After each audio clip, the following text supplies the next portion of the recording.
nhớ rong thế nhá xong nó mà những xong rồi cái nó cái chữ có cái nhớ rồi rong sẽ được tiền đó nhớ rồi rong của hai đứa này sẽ thứ hai tiền xong rồi những xong rồi những xong của vacation cần cầu đi giờ chúng mua cái cam mót cái nó tiền cho có cái cụ bên đi mua xí cho tư là cái chúng mua xe hỏi là mua cổng cho tên cứ mình nữa là mua enjoy đó những chuyện này thế xong chúng mua cam mót nó mà lúc chạy sáng rồi mà trong chơi cái bây giờ nhớ sắc một cái là một tối ta đi là tụi nhớ một phát tư là mù đi tụi nhớ một vacation một cái đấy là mù đi tụi họ nhớ một cái xí hà đông hát chua là mù đi để đi tối ta đi là để sử dụng nó để mua cam mót thì nó để ô tô chờ đợi nhót chế mua xe hỏi đòi những chế này nhớ đặt bộ tờ ta đấy là nếu có xí chế đấy nhớ thì rồi đã mua chế xí chế đấy you feel đi lúc xong nó sẽ được tàu là nhót nó mà nhóm tàu cả một tấn mình đua hai lượt đã hai chính thể cái thứ là chờ cho cái mua xí chờ cho cái tàu trung để lười rồi cho bác chú chế tôi cam mót cái nhân nó thâu là để bây họ tàu một xã bác chú xong một rong tàu một bác chú để tiền nó là xong tàu xong nhiều xã cho họ để nó ít dùng cầu để mà làm nó tiền thì cái dùng nó tổng tiền là họ tàu nó là để bây họ tàu một bác chú để một cái chỉ kinh doanh lúc nào cũng xã cho bác chú cho lù cho kia bé cho họ hay tiền cũng cho lúc bé hay tiền tụi nên luôn luôn có cảm tranh bác chú có xã này thì nên luôn luôn là có xã tranh bác chú rồi có cái cụ bé rồi bé còn tranh một tí lo đi rồi lại bây giờ luôn luôn bây giờ nó ăn nhau rồi lại là do bây giờ chọn gì lại mà họ nên xứ ý họ nên cái chọn gì cái tạo được ba chữ lại mấy họ nên cái luôn luôn cái tạo được ba chữ lại cái ba chữ cho luôn thế thì thì ba chữ giờ có cụ mua là cụ có chăng để chỉ có sau cụ mua cha họ cũng mua sau cụ họ mua cha họ cũng mua thế chả của họ tu sa thì cũng mua là họ được khá khen được thế để tên rồi bên đó trên ba chữ bên đi mua lúc này hậu thì ba chữ đây xia ba chữ cụ bên mua thì cả bên nhau thì đó để chỉ cho đi bên chia cái này chia cái này lúc xia lúc chữ chơi phơi cũng chỉ bao giờ chơi con xia để chỉ cũng chơi cũng xia sai mà giờ cũng luôn luôn cũng mua tiền luôn luôn cũng chơi cũng chơi thì cũng chơi ba chữ ăn cũng giống một cái tiêu cử nó tận tua thì lúc đó đấy là sai ba chữ so luôn lúc đó đấy là cái ba chữ so luôn sẽ cho tới nên luôn luôn là của sản tranh ba chữ là giờ là chỉ cả tranh ba chữ là giờ đây yon chỉ ba chữ cũng khi ra nó cho họ Facebook cho họ tại cái nên cho họ được cả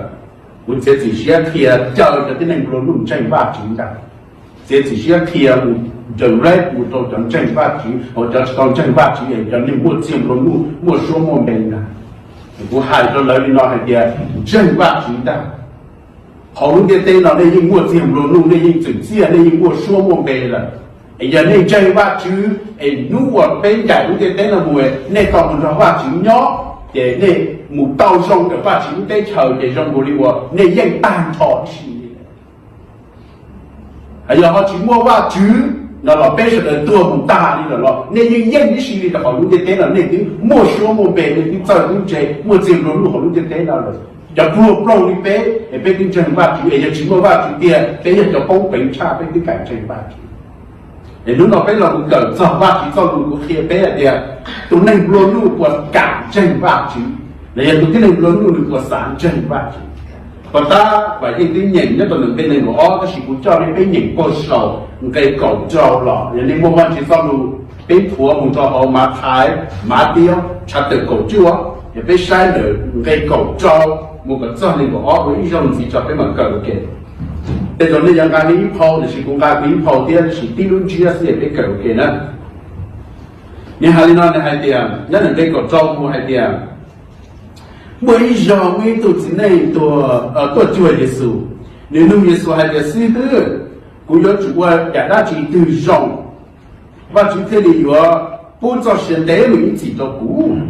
Giêsu tế hay là ở đây đã còn nông cũ hay cho nhà rộng nhưng mà tin nhà đi từ rộng sư giờ có xã tàu cho xe có những chủ cho trở đi vào chủ tế được sạch từ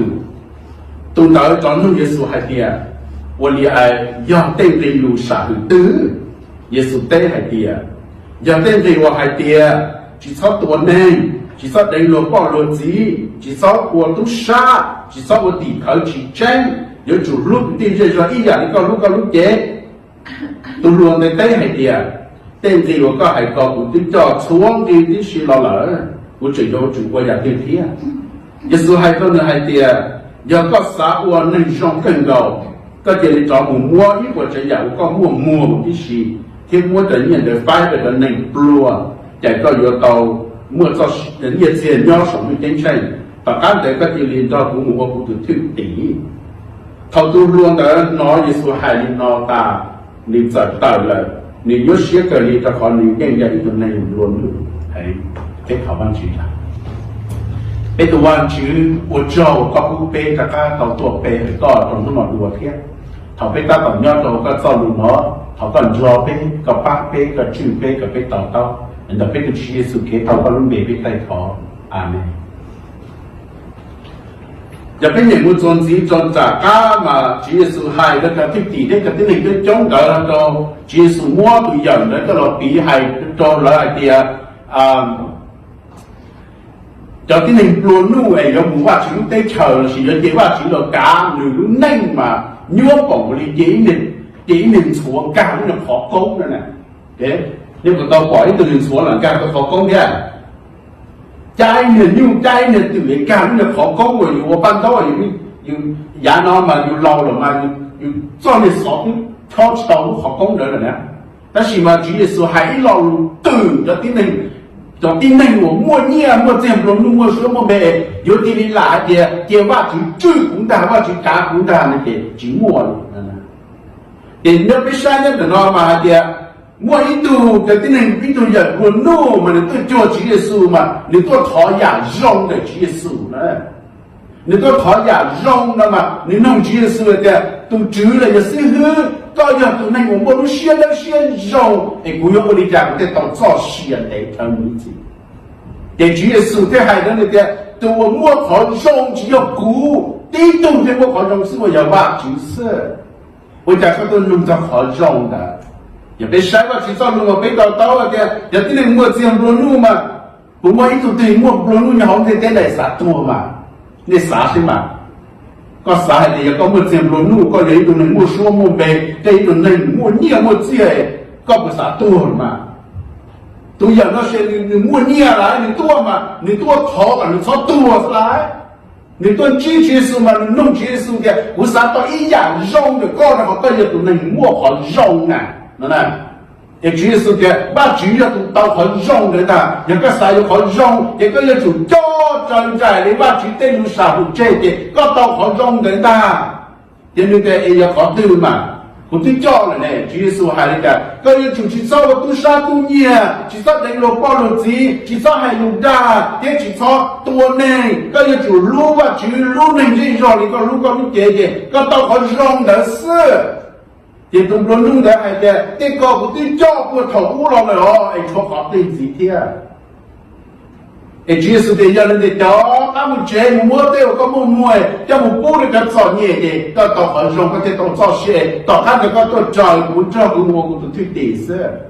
这都人不弄的，我知道你那的你没谁了，你有些，然后你也不能不弄，叫的你不弄，这个这股这别的能力。落在老那就比较落的啥地是啥多，啥么是啥不落的。哎呀，有我弄了的有是啥多的了嘛？有我把我这，有我把我谁，我多么紧张。有一个人我说我没养好路的对了，养好路得长了。有一个人我念我这，有的人有多的对啥多呢？就我对啥多的了嘛？都有那多弄很的人呢，你包妹还在我这个路过那了，古也有多是势力，人呢，你都讨技术嘛，你讨很用的技术的，个要多么很用不啥道德，个看不是，我还不很用一点，我看你到早些来一次嘛，我以为到一个人也带来了点，你这个我了去，我啥到早些了。你考对这到这些，我们一考用了，包括这些来不三天好用那个，我这些的，哎，就是的，好用的我都有个我摸哎，那这个考到这些的，早期可能都弄这些事了。你老对着这些候，你都写同你到了你这阿姆了嘛？你有这些事嘛？你就一道，古人你都能不弄。对呀，不去杀多，不去杀不咯？你对个弄个就考虑要八个股，存钱了当对了，这个股我对股我不了叫做你，我叫讲我对的，你弄个了，我你都弄个做对喏，我你都超过中的搞了几年，我还积极做嘞，我你那了我也多你家的，电脑什么干好。懂不了路同你找干了，你要弄，你要找花局，找局的时候，你要家居的时候，有些你也害的，这啥人家搞不害的对吧？人都讲我们这么多路，我多交局的时候，局的时候得个摸的，这摸反正叫做你这个摸了嘛，这手都真称个摸出家，手都真称那个啥的，故意啥的干嘛？我要在局的时候干嘛 crazy 是了，我弄搞不局，弄早手都真称呢。弄做好的电脑要讲的节目手都真真是啦，我做些电头你用的电脑，我抖音之外的我摸了是啦，我弄很到是啦，搞这个我摸着我摸不听我手都真真，干你啊！我讲个个要弄你个要电呢，不要电呢，技术还是都弄你电的啦，技术对对，但是你弄就电话机了，干你不能干你不写就没用的。我啥做路有上当个老师话差我俾个师傅俾我俾个胎俾我學嘅 pass 的回去，有很多事情先俾老我把去俾路做俾有沒有說胎嘛跑一般個胎都冇我說係隻老生錯隻老生你帶要帶人。我就唔要做錯股整要俾要太帶股年一股都冇我太咗錯隻老生。他跟我说超到一当中的时候，结果年毛，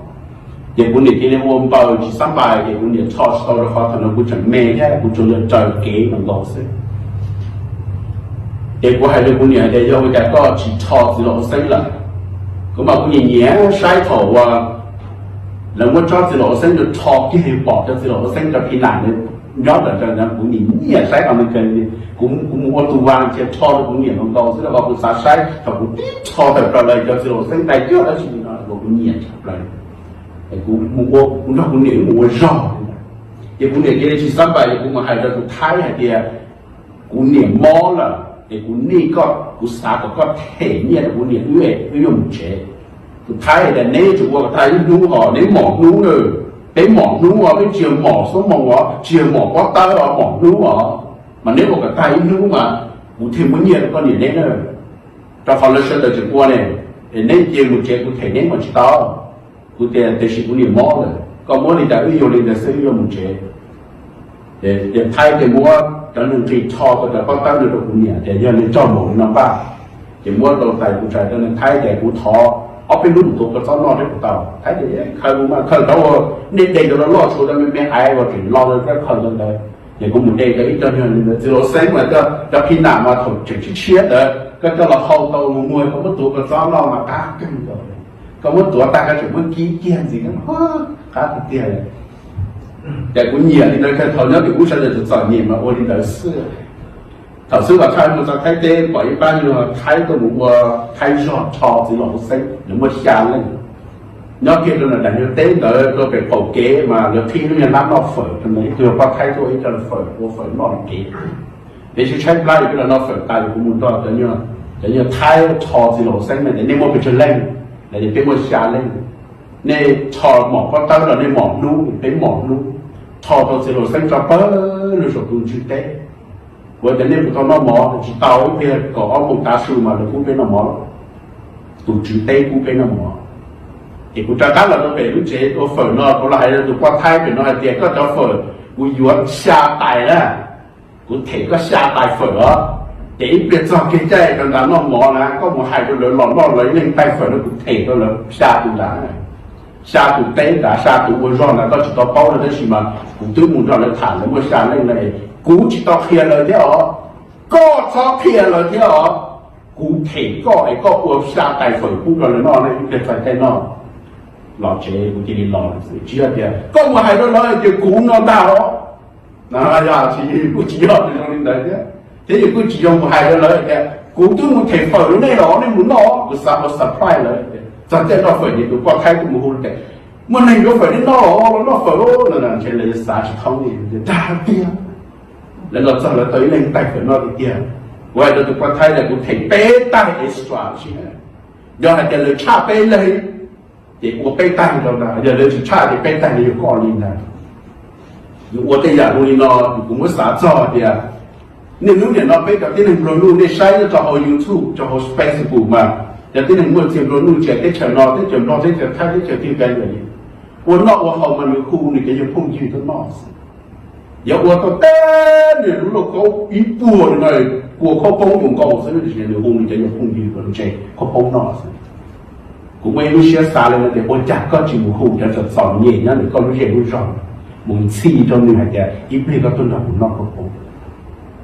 tôi không có ít biết cái tuần nào cũng chơi cho tôi chọn nhẹ để tôi no chỉ số tiền lỡ tao tôi no mỏ được có ta mà lấy bao chỉ tao có mà là tiền cho có trả tu sa ta chỉ cho nhiều tại vấn đề kia lấy cho tao cho họ Facebook cho tao họ YouTube mà lấy cho nhiều phong duyên nữa đó giờ bây giờ你去窝领导，bây giờ你去窝一块，我真有带过工地了，过工来，过后叫做造牛那些路上的，一边都不弄不ก็ภาษาเนี่ยก็บอกว่าลีนอดูใช่ไหมกูบอกให้ตัวลีนอเนี่ยอยู่ว่าตอนที่อยู่ใจอยู่เปล่าเลยพอดีจีสวยอยู่ใจอยู่ตรงนั้นกูก็ต้องไล่ปลุกแต่เด็กเลยจอดในห้องกูจะก็มึงไล่ปลุกเลยนี่สินั่นสิคนด่าสิคนนุ่งตี但是被国家干部多的都脑袋，你一过去干部跟哪里上？好的路那你我知道一代可帮不个哪嘞，但是你到那一代可帮得到嘞，搞不啥的可能不能这嘛，搞不啥的可能是什么？接受孩子总不能弄到接受孩子的。cho các một chế một mua tay có mua có mua cho một bút cho chọn nhẹ sơ thì con cho cũng mua cũng tụt thì chế có mua sổ tụt thì chạy là sơ thì chỉ tụt luôn nó chỉ cả thôi nên lúc này mà hai đứa cái nên luôn cho nên lúc vào YouTube hay kia cóตัวcái nên bùi với kia với trong những món đó có hủ kia có cái gì nó rồi cho chọn nhẹ với xí nên nên lúc một lên một tay chỉ có ít bùi lúc nào này nên lúc nào có trong chương trình tích cầu nó cái tay món thì nhiều món hủ cho nó tôi rau sổ trong này tàu đầu cái đang cái bùi đó mà có một hủ cho nó tôi nói bùi mà cho nó thể chỉ tao có gì mà lấy cho có họ có một hai nó cho nên dùng nó lấy chỉ quay sao chứ quay sao mình chơi cho lên thì qua tàu lên lên từ nó kia là lên qua tàu lên đó nên chó nên qua YouTube nên trâu nên muốn như hay không nên qua cú được cả chọn điểm nó ấy cho nên là chia số hai cho từng luôn luôn là ấy bên qua lên nhau cái này mua tiền luôn luôn cho là chơi va chỉ nhau cần có một chơi từ cái này mua số mà về có một chơi từ này mua tiền luôn luôn có một chơi từ cái này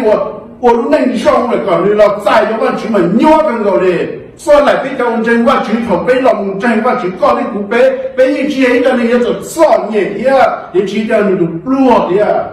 就是头被龙人话举了，被龙人补着话举了，话举个补不摸的家不鸟领导的这种的有那这里崩卡了，很有但是个是的话举得才有摸崩包的呢，就是个目标方面的就是到保安局，叫我们说我们被我这么努来去干这个。tôi giờ nó tôi nung Chúa Giêsu thì tao thì tôi nung về liền chân Chúa Giêsu thì muốn lúc này bố trò nên trò nhẹ thì trò Chúa Giêsu thì tao số ba chục tết chẳng thì chỉ nung thôi thì nung khó thì cũng muốn nhiệt giàu là cũng chỉ xá tua rồi nè ấy vô cả cũng chỉ tua cũng tao cho xem tế thơ những gì không biết tế là sao cũng tôi chỉ họ rong là sao cũng mua hoàn cảnh sao ấy Chúa Giêsu thì mua bây giờ có mua bố được cho trò nhẹ con trò cũng muốn có tao cho xem tế thơ những gì tại qua chỉ tết chờ你要到的不给了，也还有个的主事，我去看干子，我只弄好干那我只弄好干那是那个，我弄好的，我只呀也有手把去得成，好的在那不摸了，我也讲得知道没少是呢。一张真把去人抄那个把去得成，要我说梦被我这个路了，只要抄手把去得成，人抄红也得了。ấy cho nên mua là có cạnh tranh phát triển, yeah, để tạo ra những cạnh tranh phát triển.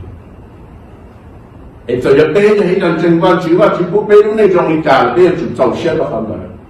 ấy giàu xe đó hơn rồi phát triển cái tranh sản phát triển cái tranh bị mua nữa rồi, bây giờ tàu cho siêu như gì đại và chúng tôi tiến trình thầu bên dành cái tên là bây giờ nhỏ bây giờ mua thầu đấy đó là chỉ cần chân và chứ sao lại nhỏ để chỉ số hai cho tụi nó nuôi nó hay thế cho tiếng này một tiếng nó nuôi giờ tiền và chỉ là chữ là cá là cho là chân và chứ mà nhớ bảo đi cha in nè xuống cả học cũng được tụi cái này muốn nhiều muốn nhiều muốn lòng bỏ hậu cái tiền cả chứ và chứ đi đi lại cho chân và chứ mà chỉ mua thang thì lúc nào có cái cú người muốn của nhiều sẽ thọ và cho nhiều chơi đi cả cái chỉ thang chỉ mua thang ba chỉ bốc ta thọ cho cái chỉ cho mà hai có thể mua nuôi để còn tôi chơi là để xử xả chứ mà bây giờ nó bên lúc này lúc thứ ba chỉ cái có thể là amazing một trăm phần lúc cũng chơi để có chỉ có chơi chứ cũng chơi để có chỉ sầu nó chứ nên lúc này cũng bao có một cầu về thấy bùa chỉ tao này mấy bùa thọ cầu bùa chỉ tao mấy pha thấy bùa chỉ tao bùa chỉ cái đường chỉ tao mua nhẹ còn là chơi ba chuyện thì mua tiền thì mua là cho một bố cho còn gì đây và trả thiệt tao nữa thật chơi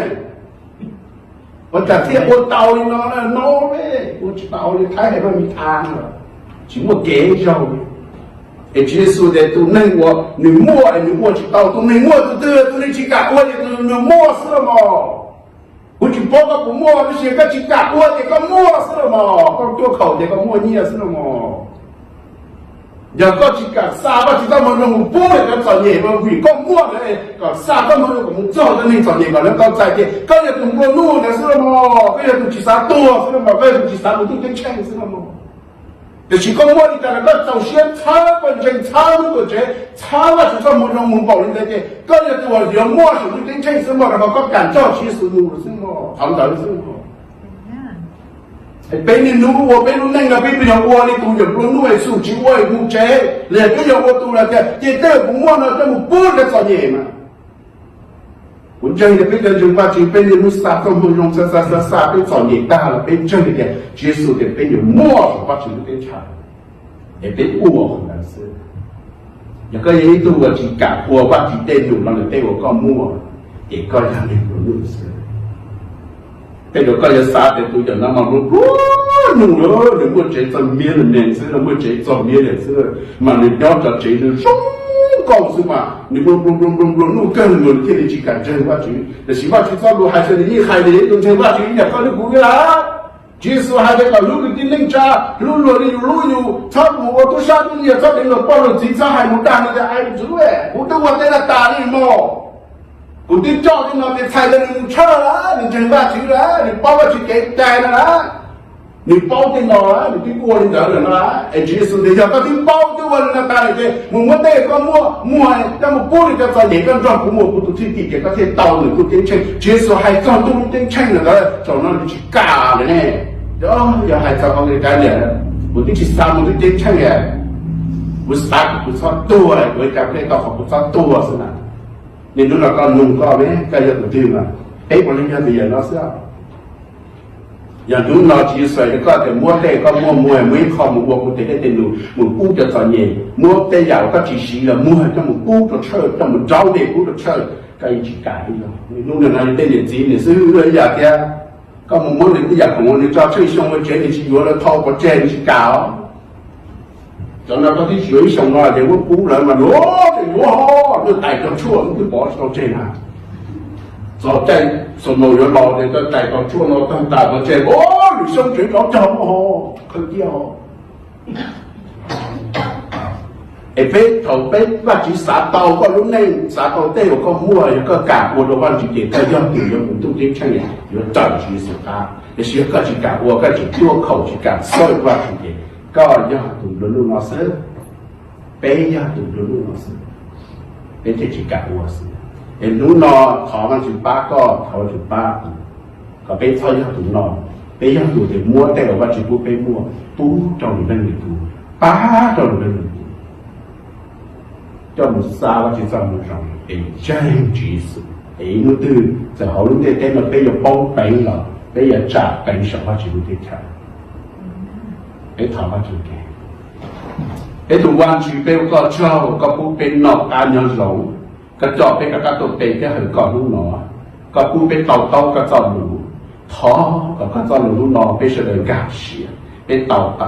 เป็นเป้าก่อนไอ้ để bên sau với từ nên luôn luôn chỉ sáng một cái để tiền sau với từ nên một chỗ khẩu chỉ sáng một tay có cũng bên mua một xa cái trong rồi chỉ có bên giàu xe nó tay có cũng bên mua để bên mua rồi bây giờ mua cái để tiền nhủ bây giờ mua bên mình bố cái co bây giờ chờ có cho có mù chẳng đúng là bên mình chỉ có sầu nó tụi đến chạy bây giờ tàu bao lưu sầu con tụi đến chạy của bên tay của bên tủ để hoàn chỉnh bên một cái chờ thọ cả các cháu đừng lúc nào chỉ sao bố mua tay mình cho các đàn chơi chỉ sao bố mua tay mình cho xua tụi tàu nó tàu nông nó các sĩ thọ cho sẽ được tàu cái bao là tiền tụi mò xe tụi giàu xe rồi giàu xe để có mấy gì nhất tụi giờ chủ trả có hoàn chỉnh bên một cái cháu thọ cả con thọ bên sẽ được lúc nào tại bên chỉ sự khai phá có lúc để bên tay thọ amen